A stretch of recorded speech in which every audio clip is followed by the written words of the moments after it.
It's time for Blessed to Play on EWTN Radio, uncovering the role that faith plays in the lives of sports professionals from around the country. And now, here's your host, Ron Meyer. Fire, score! My guest today has dominated the International Racquetball Tour for over a decade, including a record 134-match unbeaten streak, which lasted over 3 years. Kane Waselenchuk has won 15 U.S. Open Racquetball Championships, Pro Racquetball's most prestigious event.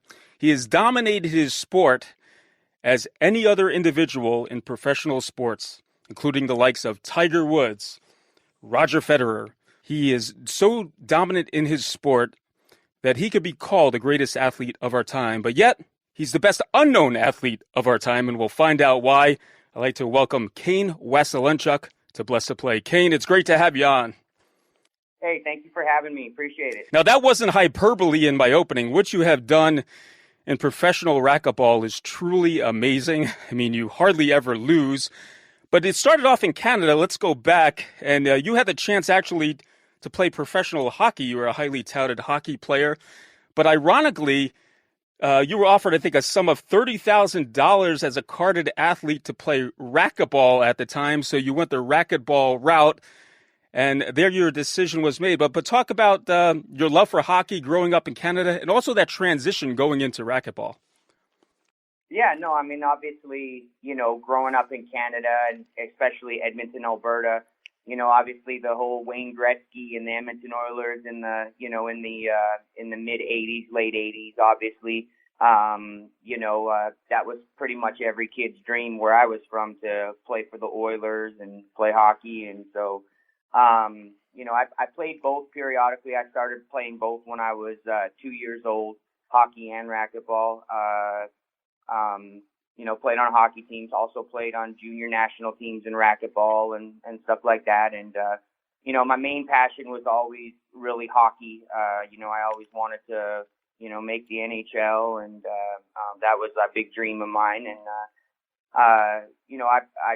I had a couple of opportunities maybe to potentially put further myself in there. At the time, I was probably, I was probably about 14, 15 years old. Let me go a step back, actually. When I was 11 years old, 12 years old, I actually quit racquetball and just played nothing but hockey. Mm-hmm. And then my dad, who got me into the sport, talked me into playing a tournament with him, just a local tournament. And so we played and we won the doubles tournament, and kind of caught the bug again. And so I started playing with the guys at the club and still playing hockey, and had a couple of offers for some tryouts. And at that time I had a Canadian senior national tournament that all the guys at the club put together for me, some money, and so I could go. And I ended up winning and getting put on the national team. And the decision at the time, really wasn't really that hard. I mean, now looking back on it, I kind of at times wish I would have, pursued hockey a little more. But at the time, my family didn't really have a lot of money. And so, $30,000 for our family, was a big deal.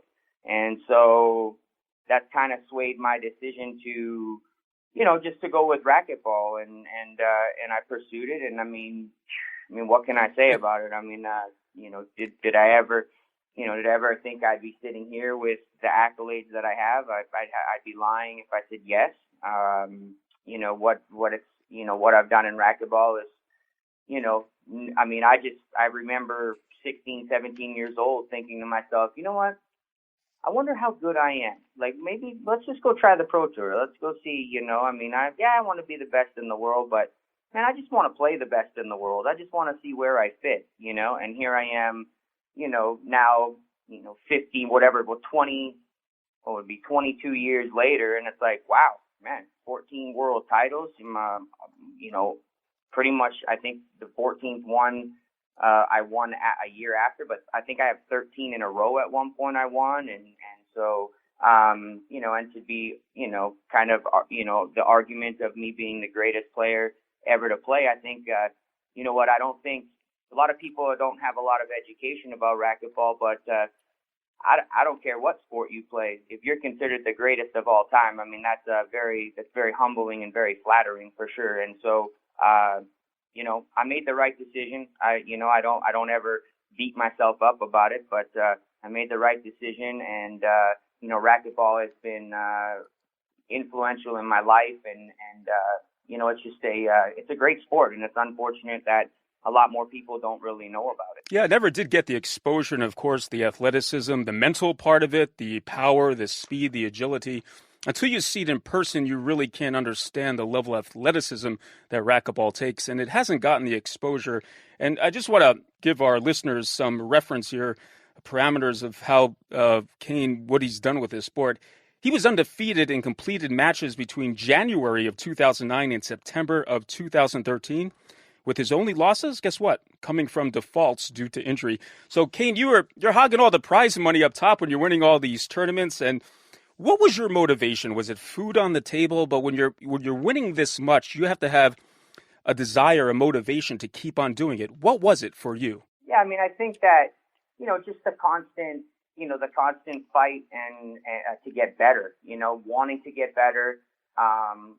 Being able to be your own critic, even though, we all, when you win, doesn't really seem like you need to go back to the drawing table and really do too much. But, you always got to, I would say that it's just not in sports, it's in life in general. You always want to constantly evolve. You always want to get better, be better.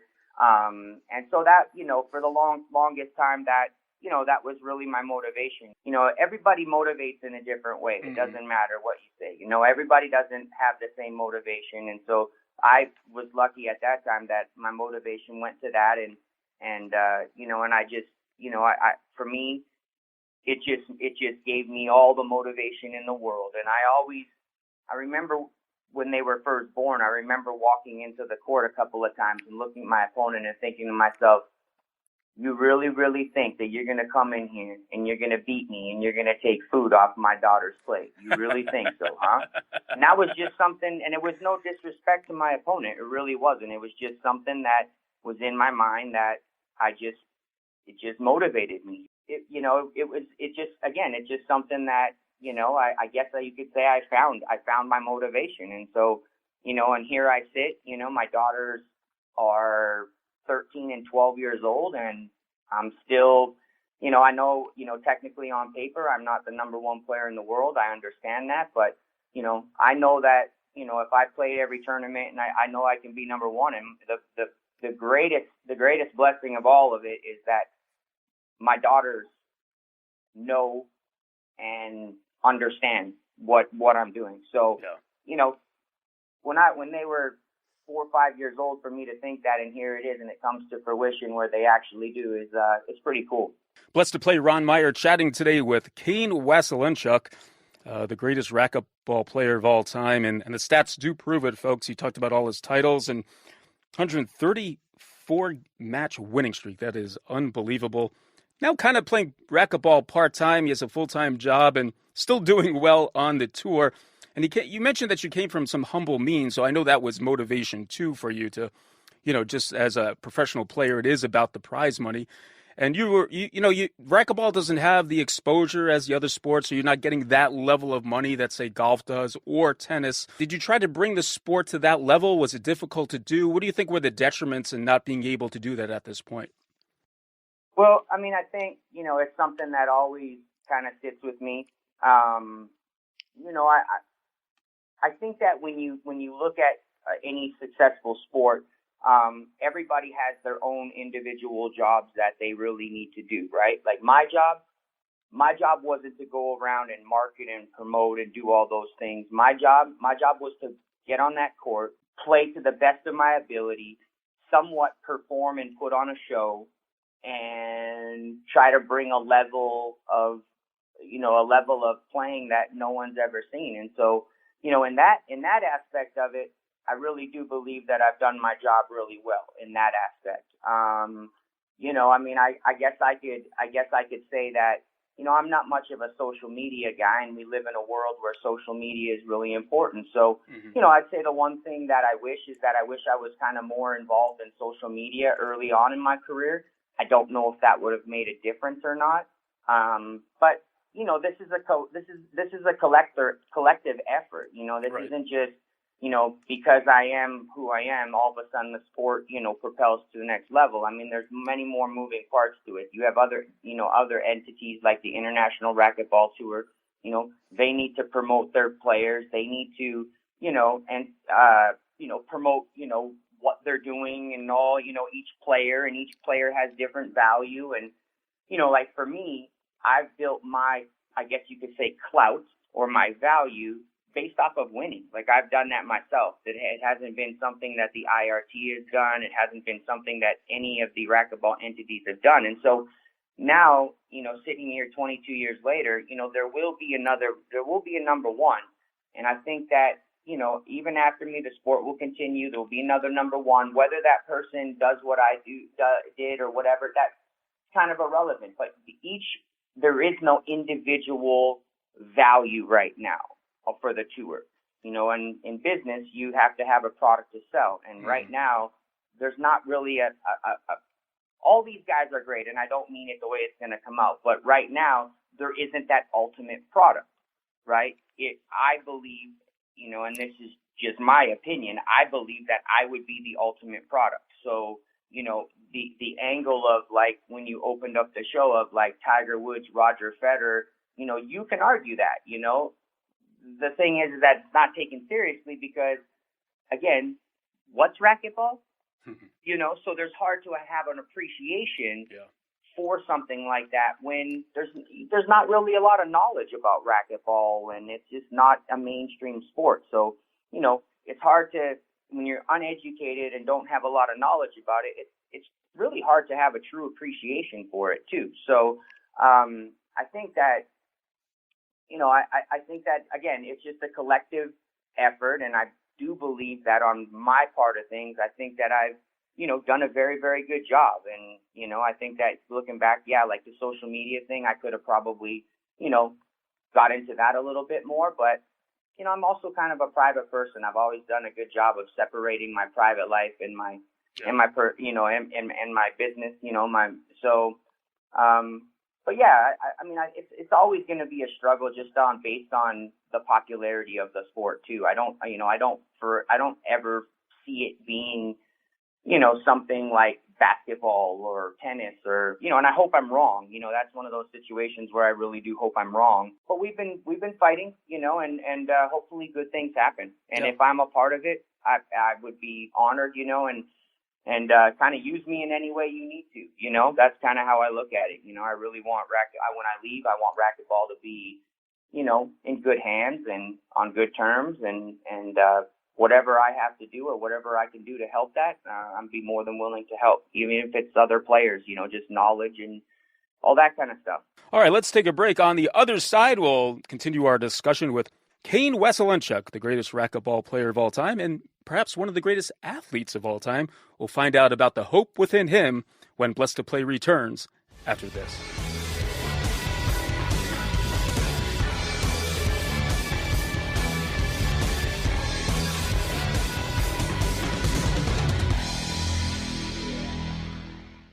Have you ever heard someone say, I don't like the idea of dogma, I don't like how the church claims to have authority?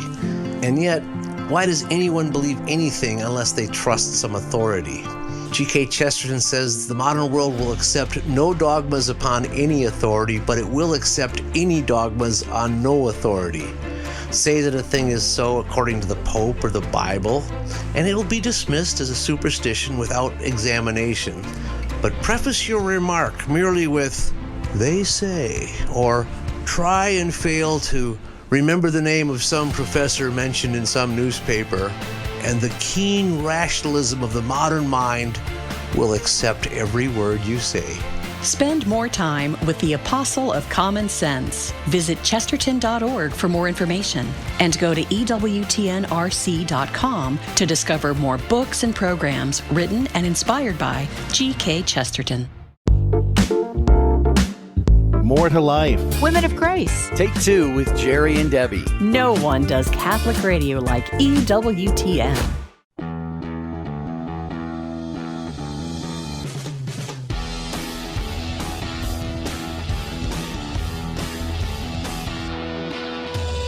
Welcome back to Blessed to Play. Ron Meyer joined today by racquetball great Kane Waselenchuk. If you listen to the first half of the show, you know his accomplishments on the court.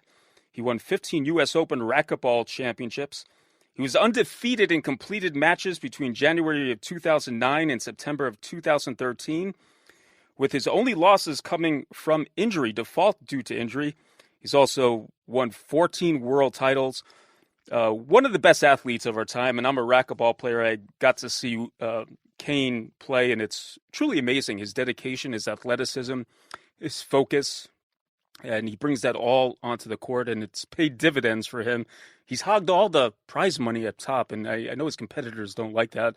So when Kane leaves the tour, they're actually going to applaud, I think, a little bit.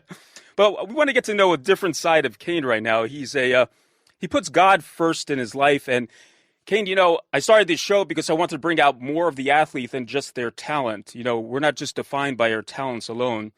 But I know God has a place in your life. Why don't you tell us simply why faith is important to Kane Waselenchuk? Yeah, I didn't grow up. I didn't grow up in a religious family. I found God, I would say, probably about 4 years ago.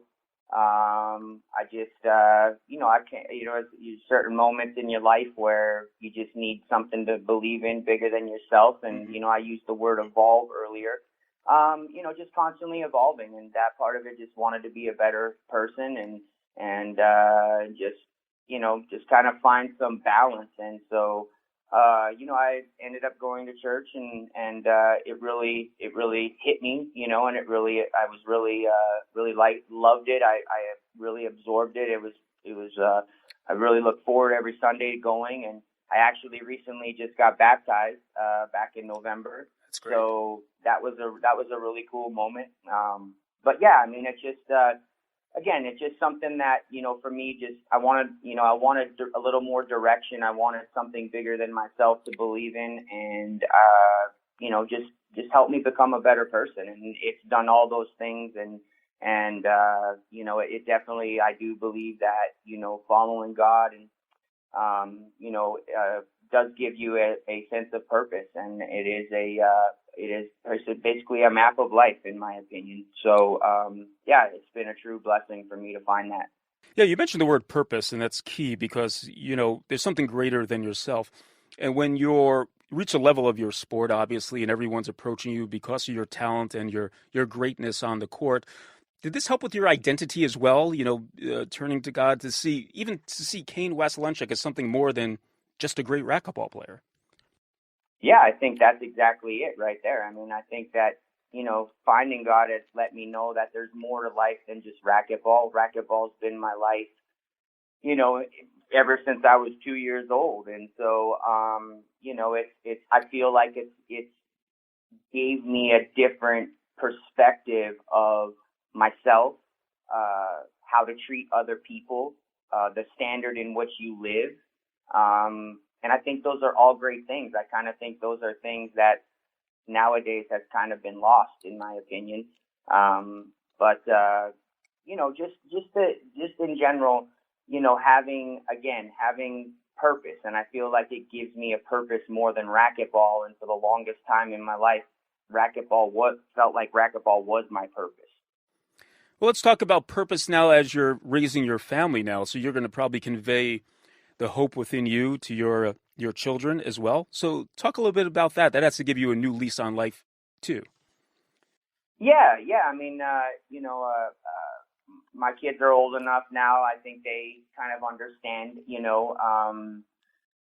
to understand the whole purpose and just evolving and stuff. And they love to go to church too, which is awesome. I mean, just our whole family goes to church every Sunday if we can go. And I think that for me, having my kids really engaged and wanting to learn about God and really trying I know at that age it's kind of hard, to really get a grasp on everything, and like the whole purpose and evolve or whatever. But, I use the word like, our pastor uses the word lean in, and I just think that's what I tell him, just lean in a little bit more, just try to read a couple of verses of the Bible here and there and try to implement that stuff, in your life, one of the big things that I've learned is giving,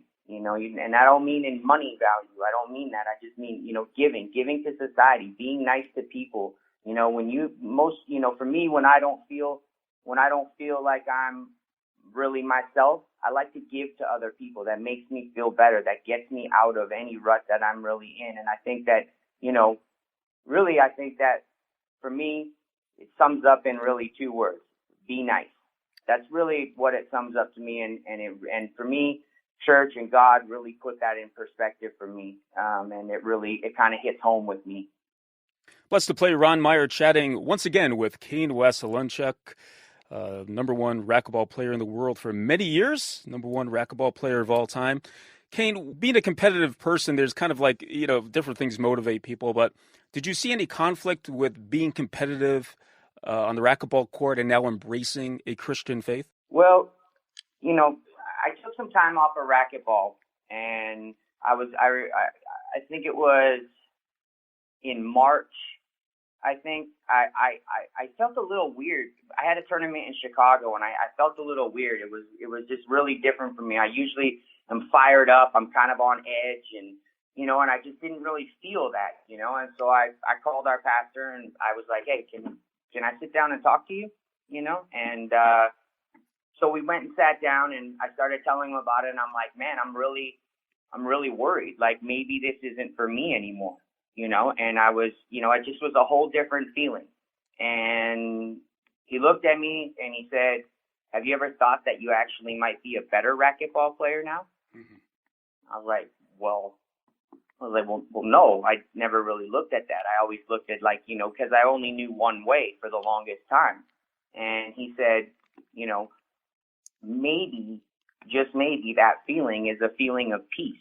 And maybe you have found that your purpose is greater than racquetball. And so now, you don't have to put the certain pressures on yourself that you used to put. And life is different now. You have a family, your kids are getting older, and so, maybe this is God's way of telling you that everything is going to be okay and that you're going to be a better racquetball player. I don't know. I just kind of was like, wow, what a great perspective to give, if, you think of athletes and you think of like the fire and determination and, you always got to have that little bit of edge. And, I sit here now and I've played a couple of tournaments and I've won them, and I would say that he was right. I'm actually a better racquetball player now, than I think that I ever have been, which sounds weird because I'm 40 years old. But, to me, I'm, I would say that I would be living proof of, just how God works. And, it's just I have a sense of peace on the court. I have a sense of I have a different purpose, and I'm okay with that.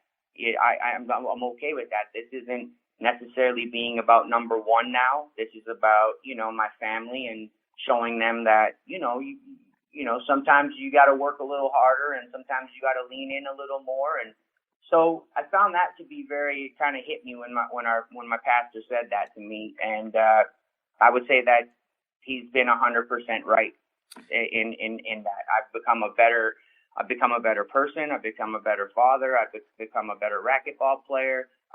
All just by faith, Yeah, that's a great way, a great perspective. And the word that came to mind is detachment, because now you're playing and you're detached from the sport. Not that you're not trying hard or not into it, but you're detached because you have a greater purpose that you mentioned, and you're realizing that purpose. So let me build on that a little bit. We have a few minutes remaining here.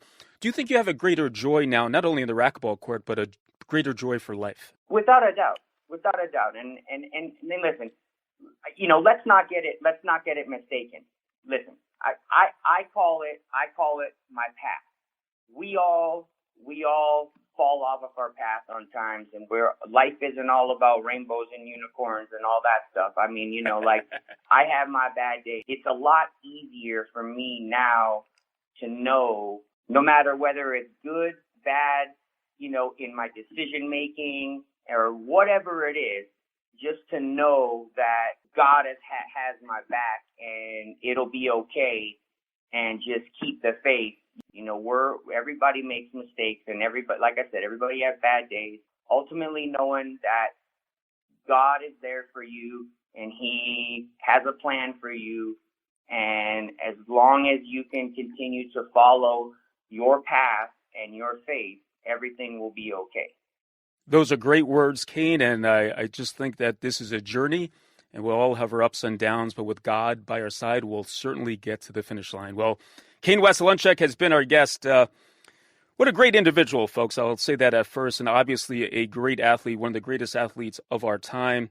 If you have the chance to go see Kane play at an IRT stop, that's an international racquetball tour, go to IRT/tour.com and go out and see Kane play. I think you'll be truly amazed at his talent and level of competency on the racquetball court. Kane, thanks so much. I know you have a busy life, but it's taking this time out not only to talk about this fabulous racquetball career, but the hope within you. I know people are going to be touched by what you said, and thank you for coming on Blessed to Play. Hey, thank you very much for having me. I appreciate it. I'd love to do it again, too, so, you know, keep me in mind. Thanks, Kane. Hey, Blessed to Play fans, check us out on the web at blessedtoplay.com. That's blessed, the number 2play.com. You can like us on Facebook. Hit us up on Twitter at Blessed to Play. For Kane Waselenchuk, I'm Ron Meyer. We'll catch you next time right here on Blessed to Play. You've been listening to Blessed to Play with host Ron Meyer on the EWTN Global Catholic Network. If you have a question or comment about today's show, feel free to email us at info@blessedtoplay.com. That's blessed, the number 2, play.com. You can also connect with the show on the web at www.blessedtoplay.com. Again, that's blessed, the number 2, play.com.